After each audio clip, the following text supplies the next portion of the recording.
There are snakes in the PlayStore's walled garden. One of them has a helpful flashlight. A look at how cyber gangs communicate. They do it a lot like the rest of us. Source code distribution and the jokers who make annoying use of it. More troubling reports about an IPO-ready unicorn. What information do your products collect about you? And how do you know what vendors are doing with it?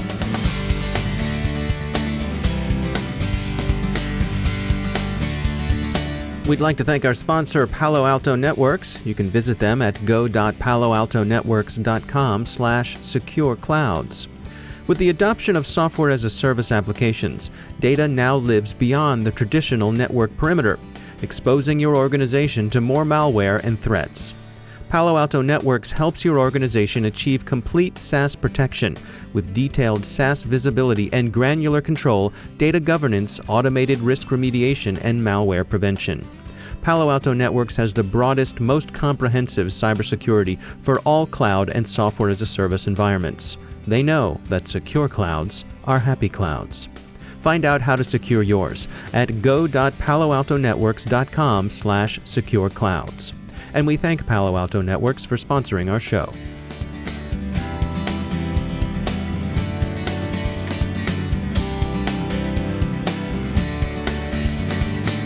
Major funding for the CyberWire podcast is provided by Cylance. I'm Dave Bittner in Baltimore with your CyberWire summary for Thursday, April 20th, 2017. We begin with a few warnings about malicious apps. BankBot resurfaced this month in various Trojanized apps sold in the PlayStore. Google has purged the ones reported to it, but we can expect more. Bratislava and San Diego-based security firm ESET found one bad app that repeats a familiar pattern. It was packaged as a flashlight for Android. It might help you find your keys at night, but the app would also swipe your credentials and maybe lock your screen. So while the Play Store remains a far better bet than a third-party store, be wary. Snakes do get in the walled garden. The other problematic Play Store offering was noticed by Trend Micro. It's a bogus version of Super Mario Run. The tip-off to danger is that during installation, it seeks to be activated as the device administrator. This, of course, is never a good idea. Mario is no administrator. Neither is Luigi. Security company Flashpoint has published a study on how cybercriminal gangs communicate. It indicates, again, how much a black market can function like a legitimate market, and the ways in which a criminal ecosystem can resemble a business vertical. While an online forum might broker initial connections among criminals, the study finds, the groups tend to move quickly to various instant messaging services. Many are represented, but Skype is number one, possibly because it's bundled with so many other Microsoft products. Flashpoint notes that criminals, like the rest of us, like to reap the benefits of cross-community collaboration, information sharing, and even mentorship. Flashpoint also says the criminals look for ease of use, they like a simple, intuitive GUI, and they hate buggy apps. They like suitability for communicating in their native language, as well as the messaging platform vendors' willingness to resist subpoenas, and of course security and anonymity.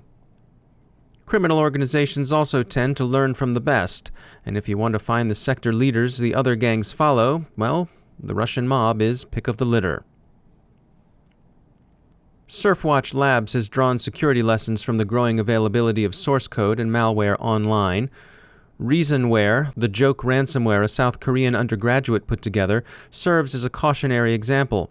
When Surfwatch and others called it a joke, they mean joke literally.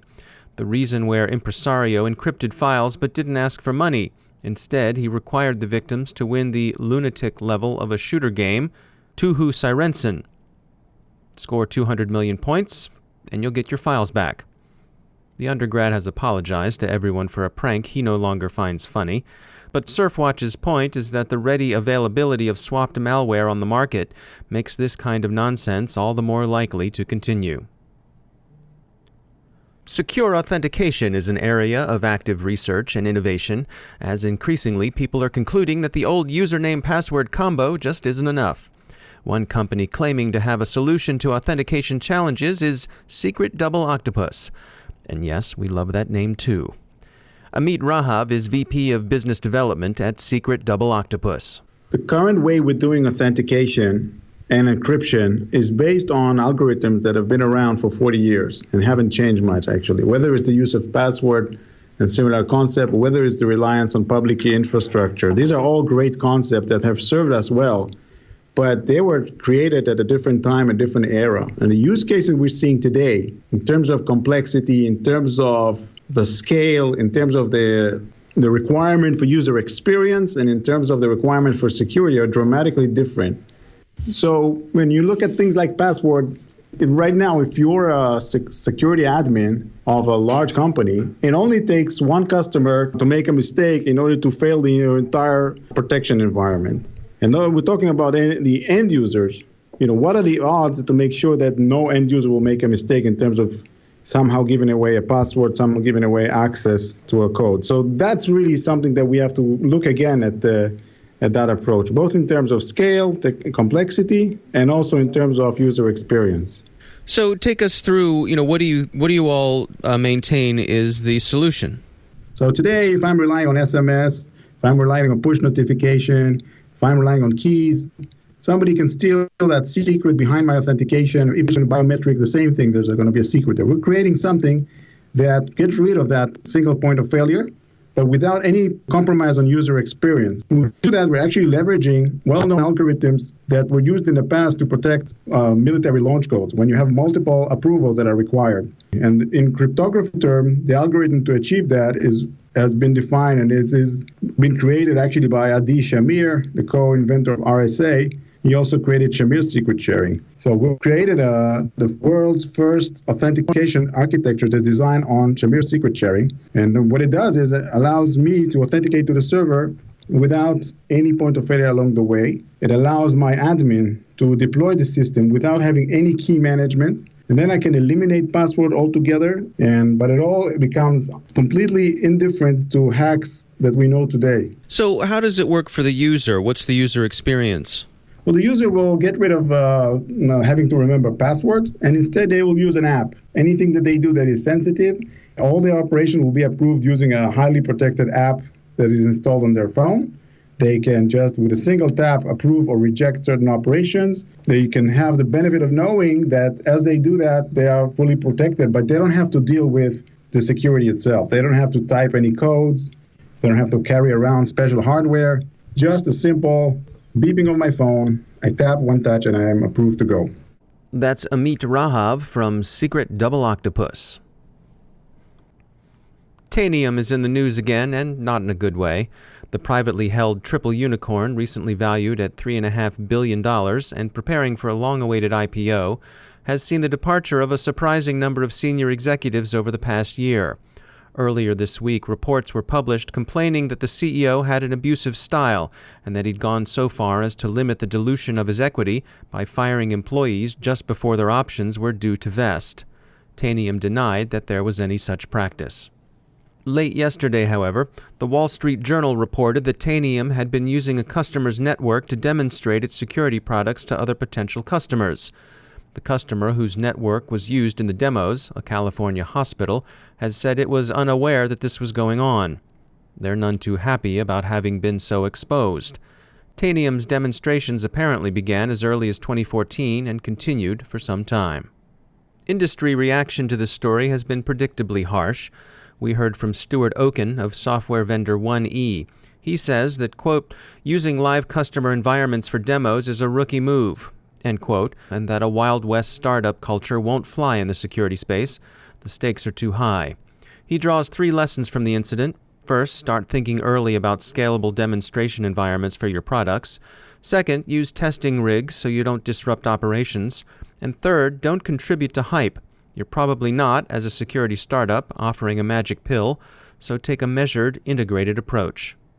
Tanium CEO Orion Hindawi has published an open letter to customers that amounts to a partial rebuttal of the news reports. He acknowledges that mistakes were made in their use of the client's network and that they could have done a better job anonymizing their demo. He categorically denies reports of a toxic environment within the company, and though he does cop a mildly apologetic way to having a sometimes hard-edged manner, he thinks that some of that is simply a natural expression of the company's commitment to its mission and its customers. Finally, there's an odd lawsuit being filed in Chicago that alleges audiophile company Bose has been collecting user information from Bose wireless headphones and then sending that data to third parties. We'll forgo the obvious wisecracks about how a headphone manufacturer might be listening in, and simply note what Bob Noel of Plixer International mentioned to us. A lot of companies collect data, and a lot of that data is collected by permission of the end-user license agreement, the EULA we all click through impatiently when we get a new product. Noel says, quote, because data collection occurs across the encrypted tunnel, as a consumer, it's impossible to verify what data is being taken and what the manufacturer is doing with that data, end quote. So perhaps the best folk wisdom to cite here is the one sung by American philosopher Tom Waits in Step Right Up. The large print giveth, and the small print taketh away.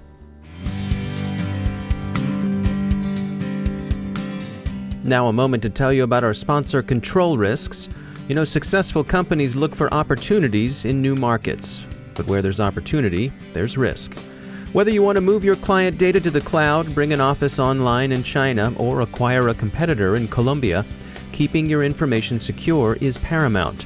To do that, your cybersecurity decisions must be aligned with your business strategy, driven by reducing your risk.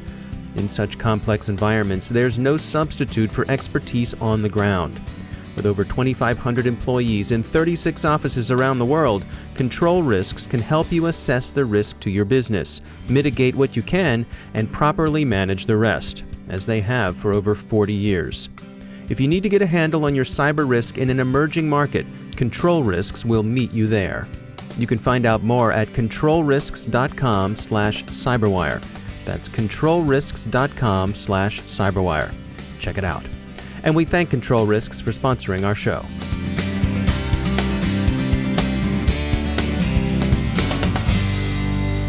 Joining me once again is Joe Carrigan. He's from the Johns Hopkins University Information Security Institute. Joe, welcome back. You sent over an interesting article about fingerprint sensors on iPhones and Android devices. Right. Certainly a popular way to log into your phone. I'll admit, yep. I use it to log into my iPhone every day. I do too. We just got new phones in our house. I love that I just touch the back of it and it opens up for me, and that if I need my son to open it, I can tell him what the code is and he can open it. With the code. I think it's a very great convenience. It's just convenient and it's fast, but right. Not necessarily so secure. Exactly. So this article talks about a paper that came out from NYU and Michigan. And in that paper, the researchers have found a set of fingerprints that have enough common features. They're actually partial fingerprints, because these things don't work on full fingerprints. Right. They work on just a partial fingerprint, because you're only touching a small portion of your finger to that sensor.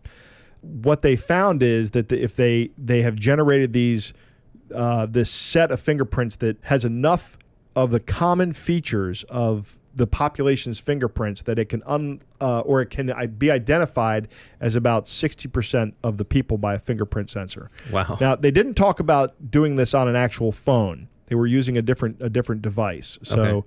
But still, if you're looking at this from a security standpoint, if you're matching 60% based on this set of fingerprints, then even if the phone is 4 times as good, then you're still matching 15% of the population, which is probably an unacceptable level for security. Yeah, I've always looked at this as being more of a step up of security versus nothing at all. Right. It's sort of the sweet spot between, having a complex password is too much of a pain and slows me down too much, so I'm just not going to use it. But right. But not having anything isn't secure at all. So kind of it's better than nothing solution right. in terms of security. But if you're someone who really needs to have your device locked down, you probably shouldn't rely on the fingerprint. This is probably not the best solution anymore. My feeling on this is that for real security, fingerprints just aren't going to cut it. All right. Joe Carrigan, thanks for joining us. My pleasure, Dave.